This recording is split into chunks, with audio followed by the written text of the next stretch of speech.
pa po si JZ, pero salamat po sa prayers ninyo na right now nakabalik na po si JZ sa work, pero kailangan pa ng ilang pang araw na maalagaan ni King si JZ para ma-assure kami na fully recovered na siya. So thank you sa prayers ninyo at thank you ladies, thank you choir sa pag-prepare ng mga special number kahit wala si King.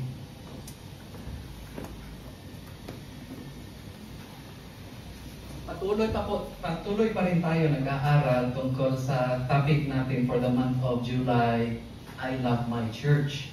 Paano natin may papakita nating pagmamahal sa iglesia?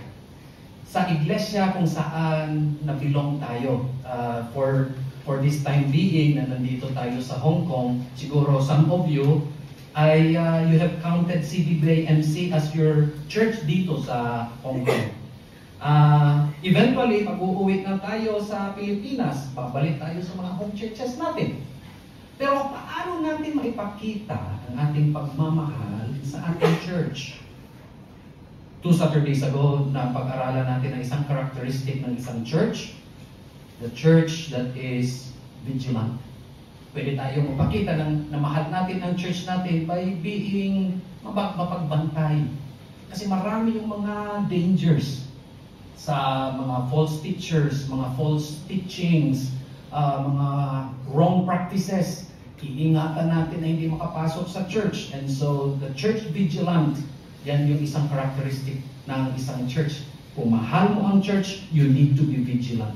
Ikalawa, last Saturday, napag-aralan din natin the church militant. Believe it or not, minsan iisipin natin ang church ay dapat mapagmahal, pero may mga pagkakataon na kailangan makipaglaban tayo, especially dahil sa katotohanan. We need to be vigilant. And we consider Jude verses 3 and 4 that we must be steadfastly contending for the faith. Ipaglaban natin yung pananampalataya natin.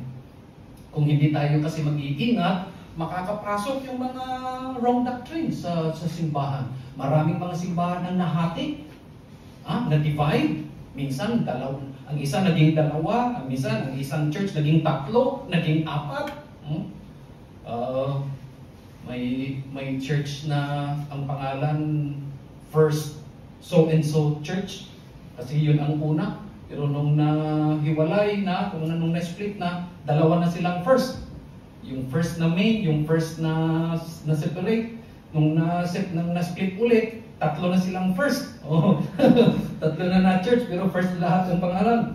Ayaw natin ang ganoon. And so, kailangan maging militant tayo. This morning, another characteristic of the church na dapat maalala natin, the church expectant. Ang iglesyang pumaasam. If you love your church, you need to be expectant. Kailangan may pag-aasam sa puso mo. Ano yung i-expect mo? If you love the church, ano yung expectation mo? Sabi ng choir kanina, we need to be expectant of the return of the Lord Jesus Christ. Yun ang message ng chorus ng kanta. Come quickly, Lord. We need to be expectant. Kailangan aasamin natin araw-araw na anytime babalik si Jesus. And we must be ready. At yan ang pag-aaralan natin this morning. May I invite you to open your Bibles to Acts chapter 1. Itong mga verses na binasa natin kanina, ito yung mga principles na makikita natin sa example ng isang grupo ng mga mananampalataya dito sa Acts chapter 1. Paano nila ipinakita itong mga principles na nabasa natin sa mga verses kanina lang. In Acts chapter 1, verses 4 to 11, we see here how these principles are exemplified or how these principles are applied. Acts chapter 1 verses 4 to 11. This is how an expectant church looks like. Okay? Let us read this responsively. Mauuna po ako sa verse 4, kayo sa 5, sagutan tayo, and together tayo babasahin natin yung verse 11. Okay, ready? And being assembled together with them, commanded them that they should not depart from Jerusalem, but wait for the promise of the Father, which saith he, ye have heard of me. For John fully baptized with water, but ye shall be baptized with the Holy Ghost not many days hence. When they therefore were come together, they asked of him, saying, Lord, wilt thou at this time restore again the kingdom to Israel?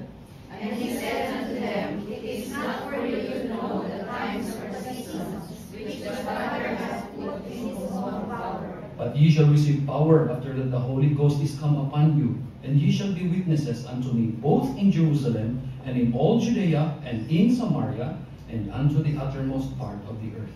And when he had spoken these things, while they beheld, he was not, and the cloud still came out of their sight. And while they looked steadfastly toward heaven as he went up, behold, two men stood by them in white apparel.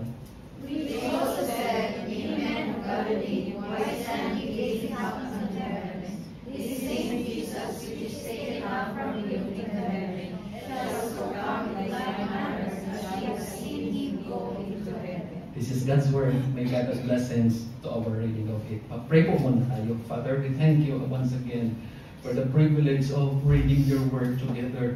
Maraming salamat sa kagalakan na binigay mo sa aming mga puso just to open your word again this morning. To spend more time, to spend a longer time in reading it and in studying it, and even in meditating on it.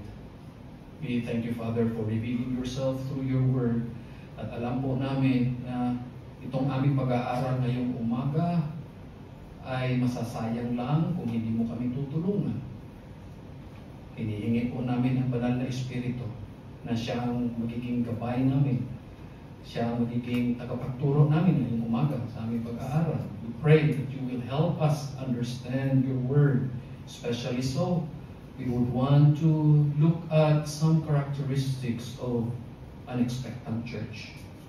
And we pray that you will help us understand this, that you will give us grace to find particular, specific areas in our lives, times in our lives, opportunities in our lives where we can apply these principles that we will learn.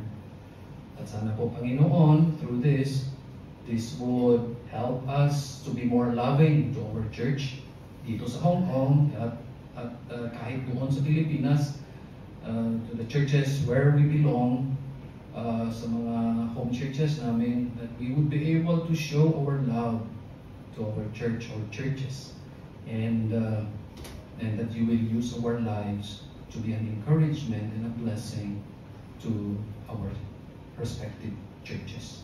We thank you, Father, for the presence of each one. Maraming salamat sa pagdala mo sa amin dito. And thank you that before the rain comes and before the winds blow later today, we can have this worship service. We pray that you will bless us now as we continue.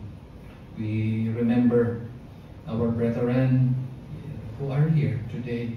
Dear Father, you know each of our hearts, each of our struggles. You know our doubts, our worries.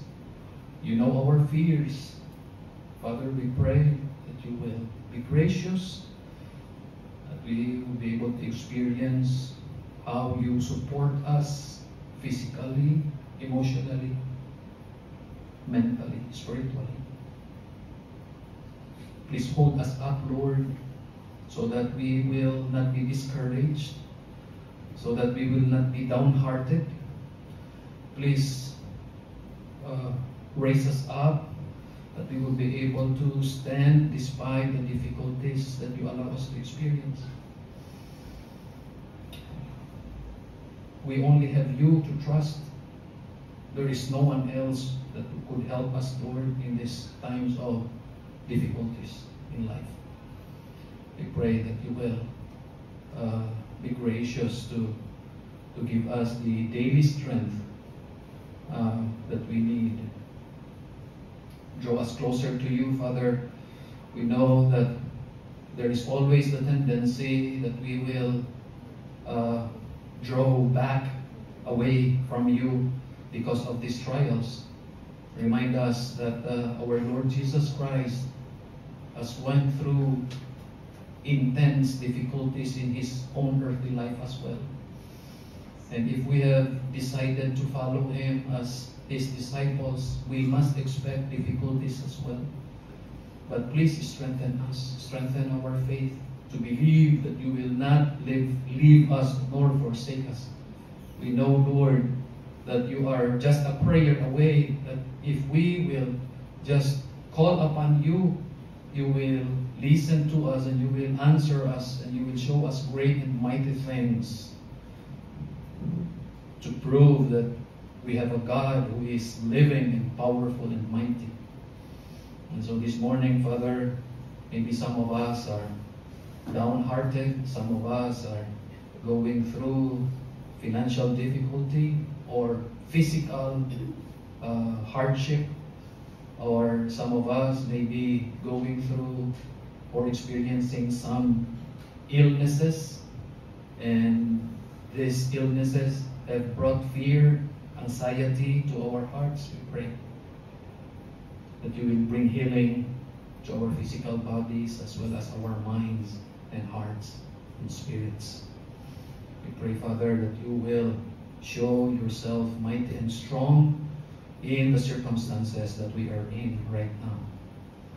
Point us to the promises in your word that we could claim, that we could lean on. We pray that you will use our fellow believers to encourage us, to strengthen our faith, to pray with us as we go through these difficult times. It is a blessing to us that we have a support group here in the church. We have each other to encourage one another, to pray for one another. We are asking you, dear God, to enable us to be able to minister to each other, especially in these difficult times. We are asking for grace that you will extend it to our families back home. Some of them are going through inconvenient times because of the rain and floods, and some of us maybe are worrying where to get their next meal, or they are facing very big financial need right now. We pray that you will provide, that you will protect and preserve the work that we have here in Hong Kong, so that through the work that we have here, your people can continue to provide for the needs of their families back home. Continue to give good health to our dearly beloved brethren here from the Saturday group, that they would not get sick as they are working each day. Give them strength, give them wisdom to find more systematic ways of doing their daily responsibilities. We pray that you will give them more patience, more understanding. Help them, dear God, to really be able to persevere and to endure despite the difficult challenges in their workplace. Help them to trust you. Help each one of us to trust you. And we know that there is always grace available for each one of us if we will only ask it from you. And so, in behalf of the brethren from the Saturday group, I pray that you will give a double measure of your sustaining grace to each one of us here today. We pray that you will bless each one with strength, with patience, with understanding, with endurance. Help each one to be so strong physically and spiritually that no amount of trials will be able to bring them down, especially in their relationship and fellowship with you. And so I commit to you now this time of study of your word. Help me, Lord, as I lead your people to discover these precious principles that we can use. In Jesus' name. Amen. there are three important promises that Jesus made when He was here on earth. At some of these promises He already fulfilled. May isa na hindi pa niya na-fulfill. But let me show you quickly ano itong mga mahalagang pangako na ito. First, in John 14 verses 16 to 17, the Lord Jesus Christ promised His disciples that He will send, or in His name, the Holy Spirit will be sent. In John 14, 16 to 17, sabi ni Jesus, sabi niya, I will pray to the Father and He will send you another comforter. Kasi when He announced that He will be arrested and that He will die on the cross, talagang nag-worry yung mga disciples niya, sino na yung makakasama nila? Who will lead them? Mawawala na si Jesus, mamamatay. Pero sabi ni Jesus, somebody will be with you. God the Father will send Him to you, another comforter. And it was fulfilled actually in Acts chapter 2 verses 1 to 4. As the disciples were gathering, sabi dyan sa Acts 2, there was a sudden rush of wind and cloven tongues of fire nandiyan sa may ibabaw ng kanilang ulo, and the Holy Spirit filled each one of them. Yun ang kasagutan ng pangako ni Jesus Christ. The Holy Spirit came and He became their comforter. The second promise that Jesus made, that He fulfilled, is this. In Matthew 16:18, ito yung pangako ni Jesus, I will build my church. Tinanong niya yung disciples niya, sino ako sa inyo? Some of them answered, dinig namin you are Elijah. Sabi ng isa naman, ang dinig namin you are one of the prophets. Sabi ni Peter, you are Jesus Christ, the Son of the living God. Sabi ni Jesus sa disciples, you are Peter. Upon this rock I will build my church. That is another promise that Jesus made. And in Acts chapter 2 verses 41 to 47, Jesus fulfilled this. When Peter preached, marami ang naligtas. Sabi sa Acts 2, 3,000 were baptized and they were incorporated into the church. The church was born in Acts chapter 2. Nagsimulang dumami from Jerusalem. Christianity spread at eventually narating ang lahat ng panig ng mundo.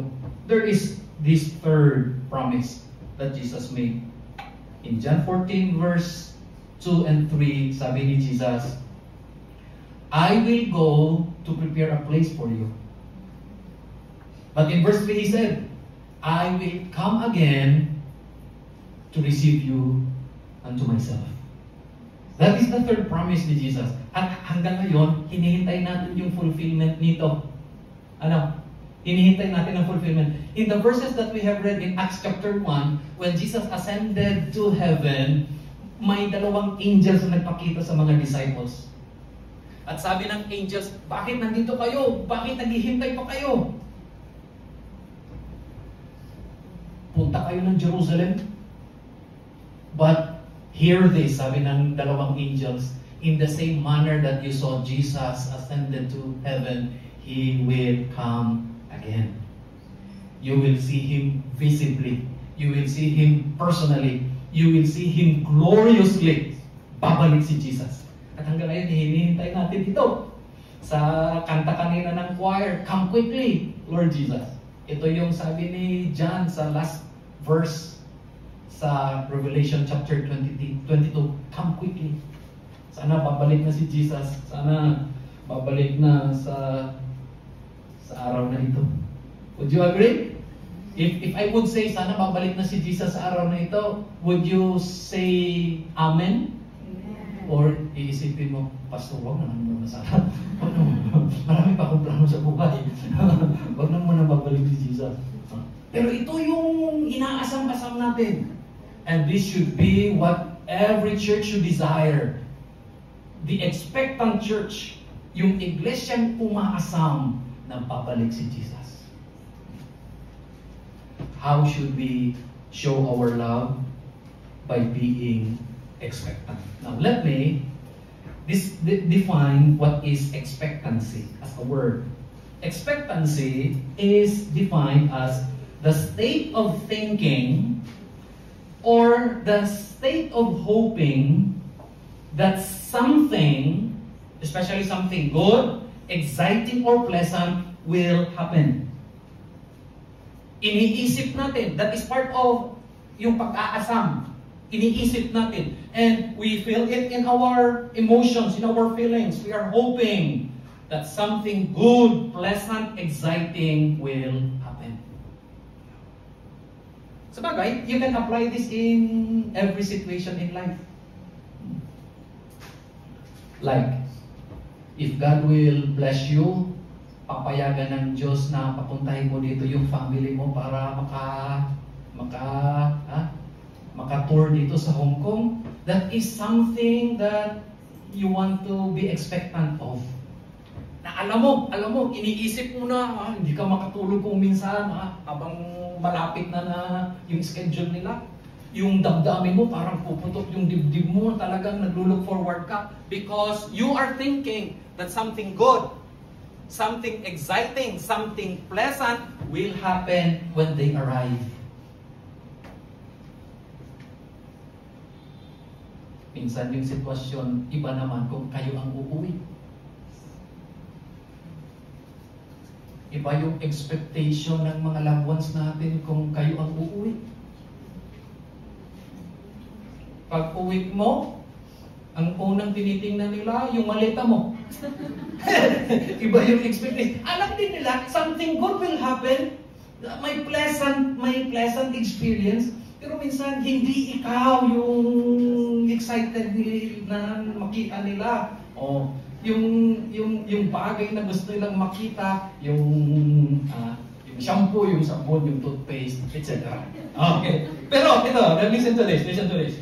Throughout Scripture, believers are encouraged to live a life of expectancy.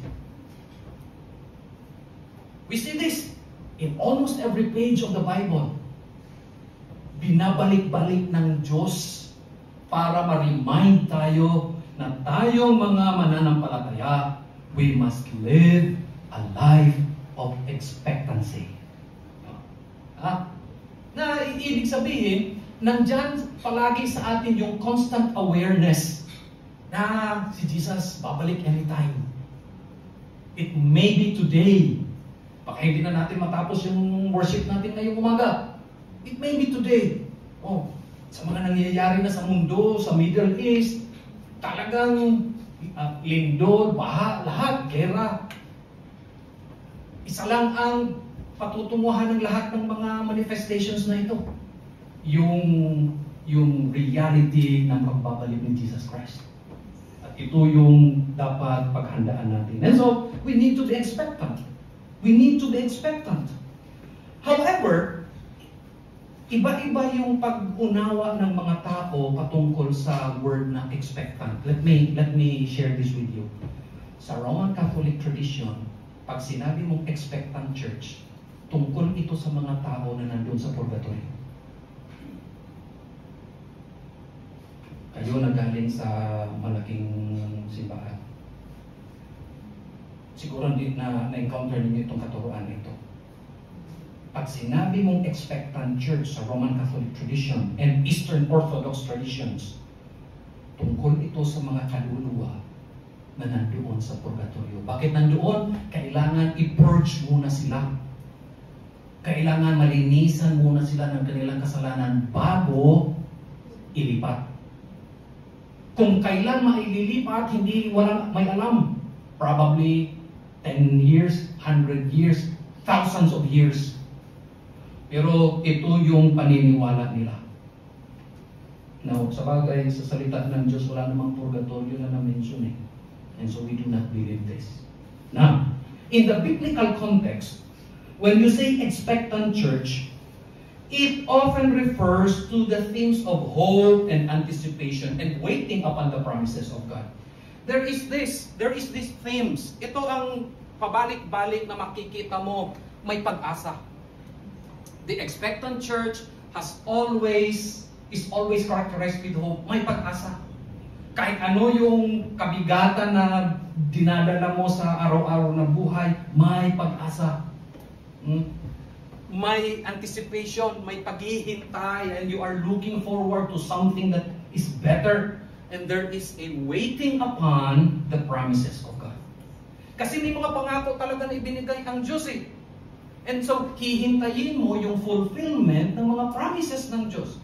For instance, isang promise, Philippians 4:19, "But my God shall supply all your needs." Now, malapit na ang katapusan ng buwan. Yung mga loved ones natin sa Pilipinas, malalaki yung needs nila. Alam mo, based sa promises na ito, we can wait upon the promises of God and believe na God will provide for the needs. Hindi lang yung kailangan natin dito, yung kailangan din nila doon. Kung may estudyante ka, may needs ng estudyante mo, God will provide the needs ng estudyante mo. Especially ngayon nakatapusan ng buwan, may mga financial obligations sa eskwelahan. Okay? Now, in ecclesiology, pag sinabi mong ecclesiology, yung doctrine of the church, yung pag-aaral patungkol sa church. In ecclesiology, the expectant church means the church living out the faith. Ipinapakita ang pananampalataya. Sino man na church na nagpapakita ng pananampalataya and at the same time demonstrating hope and anticipation for the return of Christ, it is an expectant church. So tatanungin natin ang sarili natin, itong church ba na ito ay ipinapakita yung pananampalataya? Itong church ba na ito ay may pag-asa at naghihintay sa pagbalik ni Kristo Jesus? Itinuturo ba na si Jesus Christ, when He returns, He will bring complete salvation or deliverance? Itinuturo ba ng church na pagbalik ni Jesus, dala-dala niya yung eternal kingdom? Kasi part yun ng Lord's Prayer eh, Thy kingdom come. Or probably tatanungin din natin ang sarili natin, yung church ko sa Pilipinas, ganito ba yung characteristic ng church ko doon? May anticipation ba? Pinipreach ba ng pastor na babalik si Jesus? Baka hindi yung nami-mention sa preaching. Pero ito ay mga mahalagang characteristic ng sino mang iglesia if we want to call our church as an expectant church. And so let me summarize our study for this morning by saying the expectant church must actively live out its faith to impact others while waiting for the return of Christ. Habang naghihintay tayo sa pagbalik ni Kristo Jesus, let us demonstrate our faith. Ipakita natin sa ating araw-araw na buhay, ipakita natin sa pag-share natin ng gospel so that we will be able to impact others. Whether unbelievers sila, na hindi pa nakakilala kay Kristo Jesus, or Christians na sila, ang buhay natin, we live out our faith to touch the lives of others as we wait for the return of Christ. Okay. Tatlo ang pwede natin gawin para maging expectant church tayo. Okay? Ito yung tatlong duties natin or responsibilities natin. Una, we must wait obediently. One characteristic that we must work on and we must continue to develop in us, in our personal lives, and even in the life of the church is to be able to wait obediently. Okay? Sabi sa Acts 1:4. Sabi sa Acts 1:4. And being assembled together with them, Jesus commanded them that they should not depart from Jerusalem, but wait for the promise of the Father. I don't know if you will agree with me. Pero mga kapatid, maraming panahon sa buhay natin nahihirapan tayo maghintay. Agree? Opo, mahirap maghintay. No? Mahirap maghintay. Lahat tayo, we go through this hurry sickness. Na-discover yan ng mga psychologists. May sakit daw, tinatawag nilang sakit, hurry sickness. At ang characteristic nito, yung nagmumultitasking tayo. Kapag mag-multitasking ka, may isang work talaga na makakalimutan mo or masisira mo. Ipagsabay mo. Laba, luto, plancha, vacuum. May isa dyan na talagang hindi mo makagawa na mabuti. That is hurry sickness. At isang proof nito, isang evidence nito na nandyan yan sa iyo at sa akin, sabi, itali mo daw, mag-blindfold ka sa mata mo na hindi ko titingnan sa relo. Tapos, huwag mong aalisin until mag 1 minute. Alam mo, ang iba, 20 seconds pa lang. Inaalis na yung blindfold. Kasi hindi makapagintay. Kasi nagmamadali palagi. Hirap tayo maghintay. But listen, sabi ni Jesus sa disciples, doon muna kayo sa Jerusalem. Huwag kayong aalis until the Father send the Comforter to you. We must be able to wait obediently. Tingnan ninyo, sa Luke 24:49, sabi dyan, ni Jesus pa rin, Behold, I send the promise of my Father upon you, but tarry ye. Paiwan muna kayo sa Jerusalem and wait for the coming of the Holy Spirit. Now, nung sinabi ito ni Jesus, remember nung sinabi ito ni Jesus, na-resurrect na siya galing sa mga patay. So, from the day of His resurrection hanggang sa kanyang ascension, 40 days. Alam niyo kung ilang araw pa sila naghintay bago dumating ang Holy Spirit? They had to wait for another 10 days. Kaya sa Acts chapter 2 na-mention yung Pentecost. Pentecost means 50 days. 50 days. So naghintay pa yung disciples ng another 10 days bago dumating ang Holy Spirit. I tell you, brethren and friends,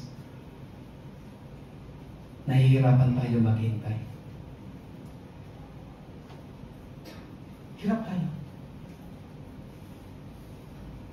But listen, sabi dito, we must wait obediently. Sa anong paraan? Una, we must wait in praise. Ang paghintay dito, hindi yung passive na wala kang gagawin. Hindi ito ibig sabihin na lazy waiting. Yung paghintay na katamaran. Hindi. This is active waiting. Ibig sabihin, may course of action ka pa rin na gagawin habang naghihintay ka. And ano yung makikita mo sa example ng disciples? Last verse ng Luke 24, verse 53. Sabi dyan, and were continually in the temple, praising and blessing God. This is what God expects from us. May mga pagkakataon na pinapaghintay tayo ng Panginoon. Nag-pray tayo, and we expect that God will answer. Pero may mga times na pinapaghintay tayo ng Panginoon. Anong gagawin natin habang naghihintay? We must wait in praise. Habang naghihintay tayo, we continually praise God. We continually worship Him. At kapag ang isang Christian ay dumaan sa mga problema sa buhay, ang worship, ang praise, ang isa sa mga pinakamahirap gawin.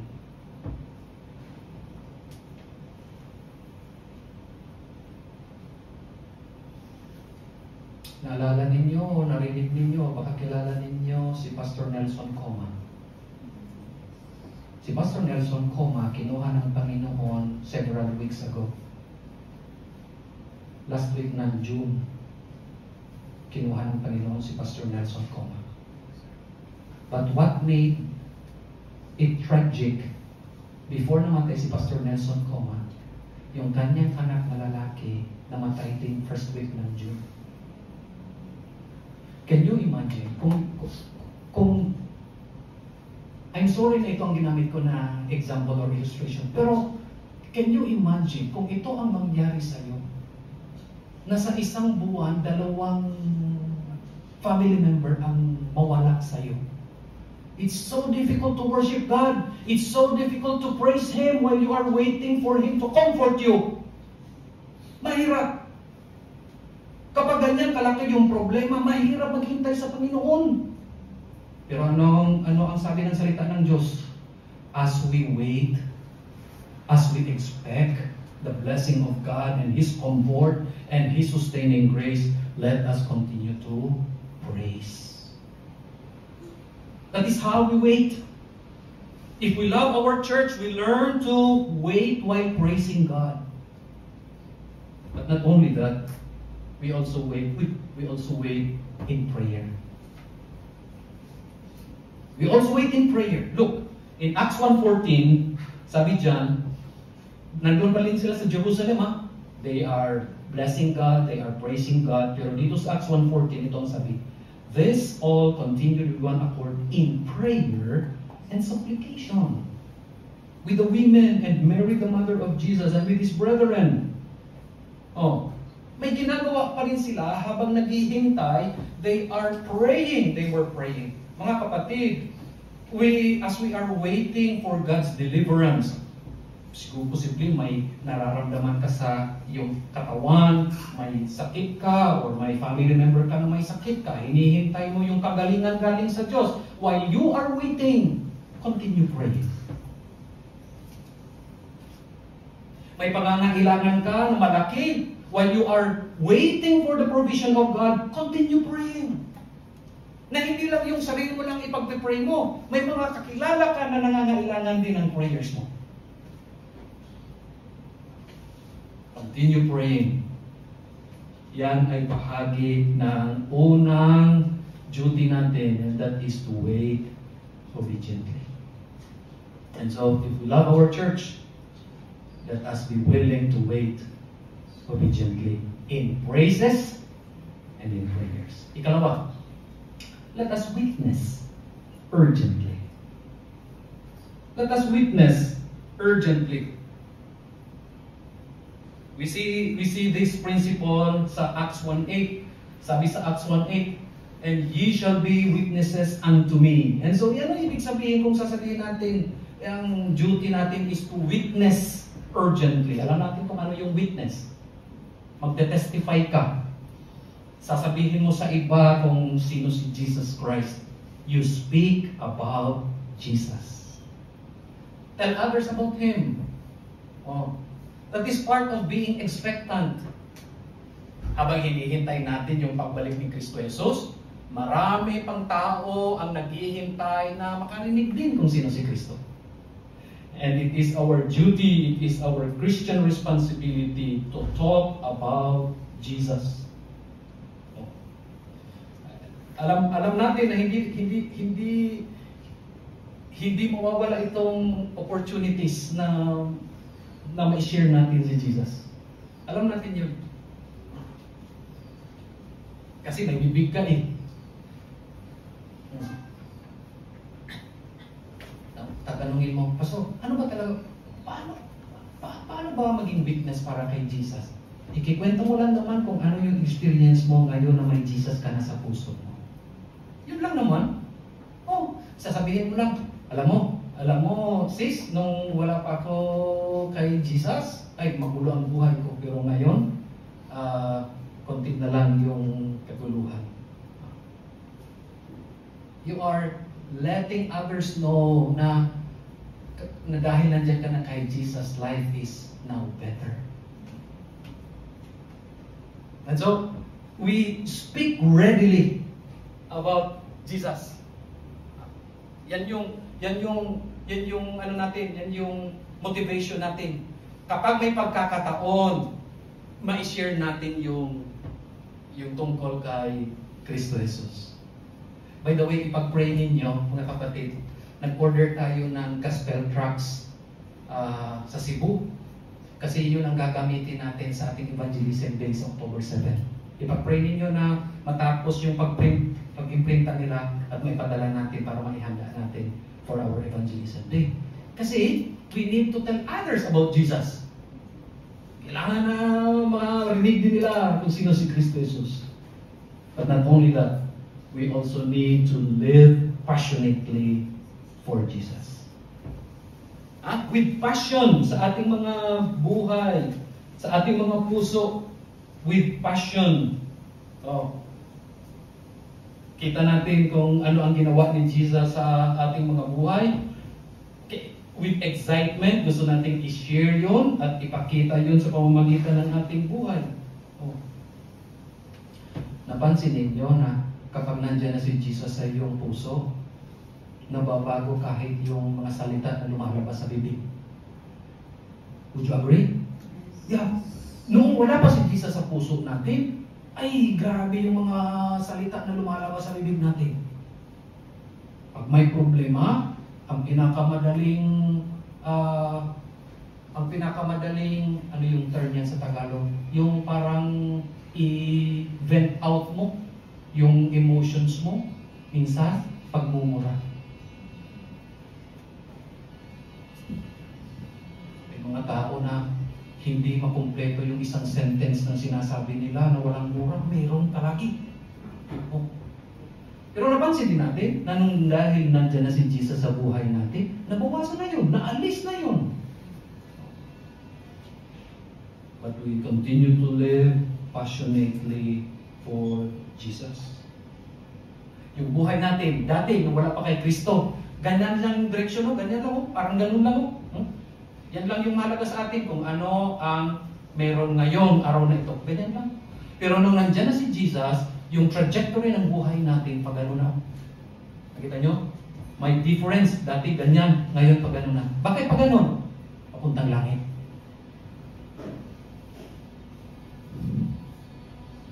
This world is not my home. I am just passing through. Sabi ng isang kanta. Hindi talaga tayo dito hindi tayo dito tatagal sa mundo. May uuwian tayo. If we have a personal relationship with Jesus Christ, we belong to heaven. Uuwi tayo doon. Kita niyo yung picture sa social media, landslide sa Antique. Yung mga bahay na milyon yung halaga, talagang na ano ng lupa. Kung ang buhay mo ay para lang sa trajectory na dito, masisiraan ka ng bait. Yung ilang taon na pinag-ipunan mo para makapatayo ka ng bahay tapos sisirain lang ng nature, ay talagang masisiraan ka ng bait. Pero kung ang trajectory ng buhay mo pa ganon, iisipin mo, nasayang ang bahay ko. Pero looking forward, anticipating ako, expectant ako, na balang araw, may maganda akong uuwian, sigurado sa langit, kasama kay Jesus. It is the characteristic of an expectant church. Finally, not just to wait obediently, not just to witness urgently, but finally, walk capably. Walk capably. Sabi sa Acts 1:8, but ye shall receive power. And here we see a promised enablement. Ipinangako ni Kristo Jesus yun, through the Holy Spirit, tutulungan tayo ng banal na Espiritu. Araw-araw, ye shall receive power.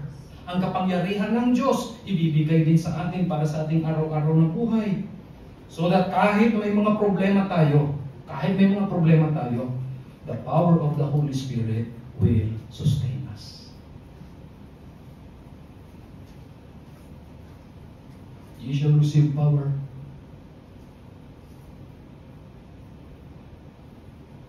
Siguro sa mga araw na ito, siguro sa mga nakaraan ng mga linggong ito,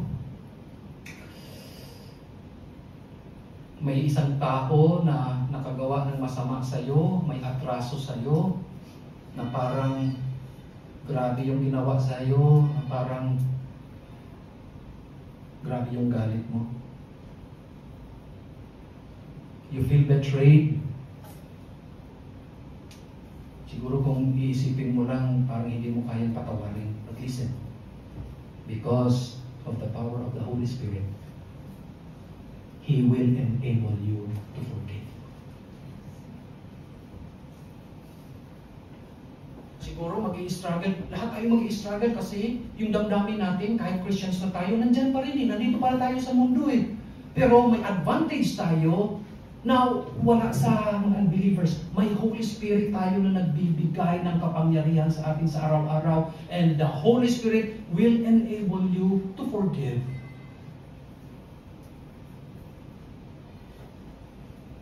The Holy Spirit will give you power to be joyful kahit sa mga circumstances na kinakaharap mo ngayon. The Holy Spirit will give you the power to be patient. Parang hindi matapos-tapos yung workload mo sa araw-araw kasi hindi pa nga natapos, may bago namang ipapagawa sa iyo. Supposedly dapat alas 9, alas 10 tapos ka na. Kailangan mong gawin hanggang alas 12. But God, through the Holy Spirit, will give you power to endure and to be patient and to do your work well. Sa atin lang hindi natin magagawa yun. But because of the Holy Spirit, tutulungan tayo ng Banal na Espiritu. And so we love the church because we love God, because we have the Holy Spirit who promised enablement para sa bawat isa sa atin. But not only that, we are also assured of salvation. At darating ang panahon, darating ang araw, ang lahat ng pagsubok matatapos. Ang lahat ng experience natin dito sa mundo, masalimuot na experiences, mabigat, mahirap, lahat ng ito may hangganan, lahat may katapusan. There is a sure salvation. Look at Isaiah 25:9, isa sa verse na binasa natin kanina. This is our God. Yan lang yung mahalaga eh. Kung kilala mo talaga in a personal way ang Diyos, you would be able to say, this is my God. We have waited for Him and He will save us.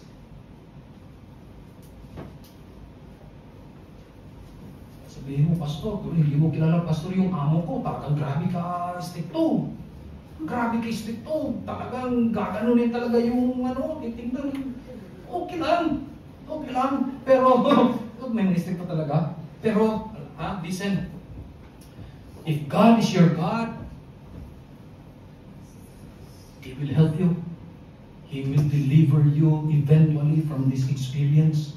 This is the Lord. We will be glad and rejoice in His salvation. May mga times na gusto mo na talagang mag-quit, gusto mo na mag-break contract, pero dahil sa power ng Holy Spirit, at dahil sa pag-asa na eventually God will give you deliverance, hindi mo lang namalayan, natapos mo yung kontrata.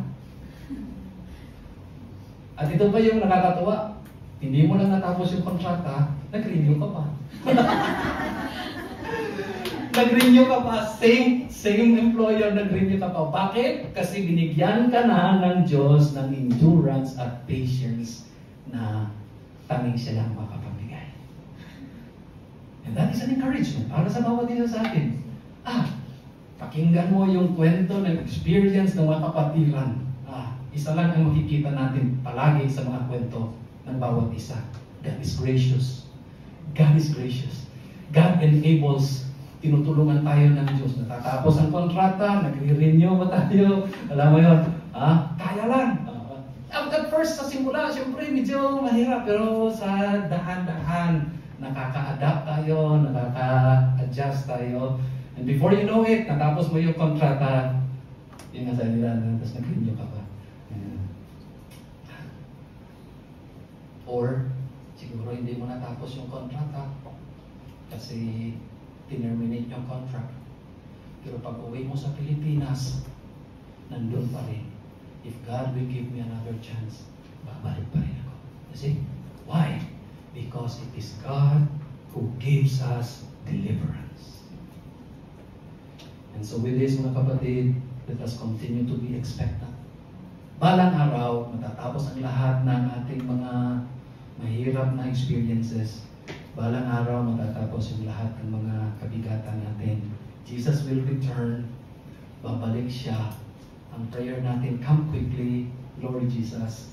But we pray, we hope that we are ready. And so, to live expectantly, let us remember three things. Number one, let us trust God in everyday circumstances. Trust God. Magtiwala ka sa Diyos.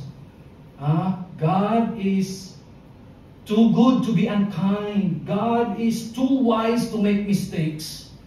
Trust God. Trust God every day. Magtiwala sa Diyos. All circumstances, He will help you with. Continue to trust Him. Kalawa, maintain a hopeful, excited outlook for the return of Christ. Minsan kung may pagkakataon tayo, makaupo tayo sa may dalampasigan, nakikita natin yung sunset, kaganda ng sunset. Or minsan, kapag makauwi tayo sa Pilipinas, akyat tayo ng bundok, yung sunrise, nagagandahan tayo. Pero dapat may mas maganda pa na tanawin na would fill our eyes yung pagbabalik ni Jesus. Sana yun ang desire natin. Oh, Jesus, sana buhay ako na makita ko ang iyong pagbabalik. Because that is what the angels promised. We will be able to see Jesus visibly, gloriously, and personally. Makikita natin si Jesus. Sana handa tayong lahat. Let us be hopeful and excited for the return of Christ. Ikatatlo, be yielded to the Holy Spirit. Be yielded. May ginagawa ang banal na Espiritu sa buhay mo at sa buhay ko. Inaalis ng banal na Espiritu itong mga bagay na hindi makakatulong sa ating spiritual growth. Inaalis ng banal na Espiritu yun. Inaalis ng banal na Espiritu ang ating pagtitiwala sa mga material na mga bagay. Itinuturo tayo ng banal na Espiritu sa Diyos at sa langit. Let us be yielded to the Holy Spirit. Because He will give us power. His power is available para sa bawat isa sa atin. And so, church, let us continue to be expectant. Let us expect Jesus will return. And there is something pleasant and good and exciting sa pagbabalik ni Jesus. Father, thank you for your word. And we thank you for this encouragement. Thank you for comforting us through this message of your word. Maraming salamat, Panginoon. We can be an expectant church. All around us, we see difficulties, trials, hardships, tribulations. But allow us also to look beyond all of these problems so that we will be able to see heaven and the promised return of our Lord Jesus Christ. Sana, Panginoon, we will always be excited. Hindi kami mawawala ng pag-asa. We will continue to trust you because we believe your word. We believe your promises. Come quickly, Lord Jesus. The world is getting darker every day. We desire your return. O sana mga loved ones namin, ng family members namin, mga kaibigan namin, sana makakilala din sila kay Kristo Jesus. So that everybody will be ready sa iyong pagbabalik. And so please help us to speak readily about Jesus and to live passionately for Him. In Jesus' name we pray.